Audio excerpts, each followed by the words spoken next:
Hi guys. Okay, so there's been a lot of chatter about what happened with the Turo basic insurance for my 4 Series BMW that was rear-ended, and the renter was not at fault because someone else hit him. And so I did a video, my last video was about how it all panned out, and a lot of really good questions and comments from everybody, and not all that I have answers to, but here's what I know so far and kind of what's been going on. So I did check with the renter, and he said that as far as he knew, he wasn't charged for any of the damages. And then I did double check with Turo as well. I got in touch with my claims agent, and he said that the renter was not charged for anything and that they are directly going after the third party. And if you tune into the last video, they paid out 20% of the total damages because the damages were below $37.50, which is the threshold on the basic insurance. So they paid out just a little over $300 to me because that was 20% of the total damages. I did get in touch with Turo because they are going after the guy's insurance, and so I am waiting to hear back from the claims agent on exactly how that works. Do they go after the full amount? I don't even know if they'll disclose that to me, but let's find out.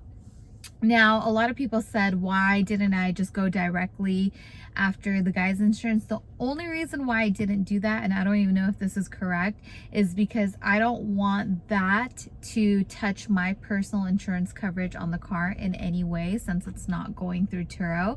And I'm not 100% sure if it even would if I filed a claim with that guy's insurance.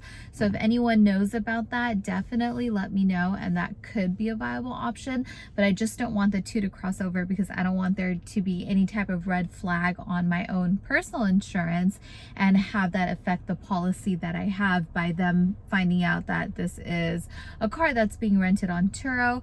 I've never done that in the past, and that was just a risk that I don't want to take.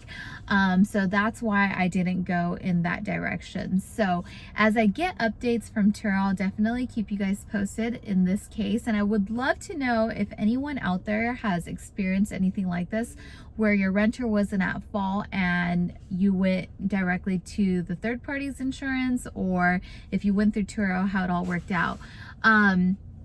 Another thing that I got a lot of questions about is there's a lot of confusion out there about why a host has to have insurance, why Turo renters have to have insurance, and why is it on both sides.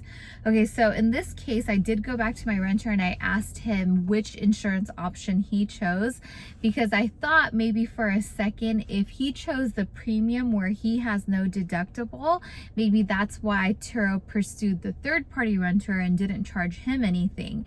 But I asked him and he said he actually declined all insurance options from Turo and just provided his own.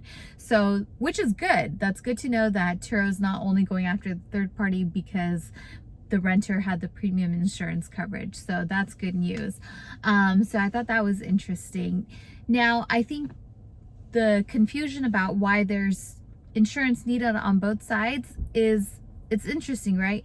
If you think about regular car rental companies, of course, Hertz, Enterprise, Avis, they obviously have their own insurance on cars, whether the renter purchases insurance through them or not.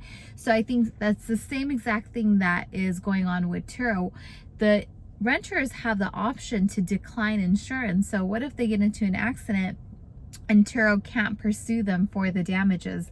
That's why as a host you have to have insurance, because regardless of whatever happens with the renters and their insurance, you're still covered no matter what, whether they're able to pursue them or not, whether they're able to get payment from them or not. You know, there's just so many instances. Like, for example, you know, I've had instances where my cars were stolen and, you know, there was damages done to those cars and I was still paid out for everything. And I highly doubt that those people had any insurance. And because people have used stolen credit cards, fake IDs, I'm almost positive that Turo was never able to collect from these people in order to pay me out. So that's where your insurance kicks in.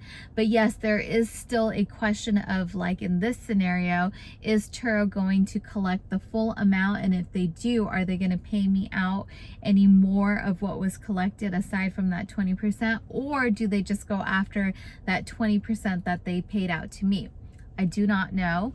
I don't even know if there's going to be a way to figure that out, or if they would disclose that information. But if anyone has gone through anything like that, definitely let me know.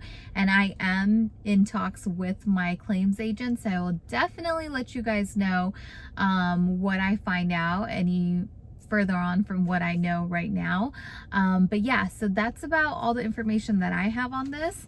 So definitely let me know if you guys have been through it, or what your thoughts are on this, or if any of this even makes any sense. But this is what I've gathered thus far. All right, guys, thanks for watching. As always, leave me your questions and comments, and of course I'll try to get back to you as quickly as I can. Hope this answers some of the questions that were out there. Thanks, guys. Bye.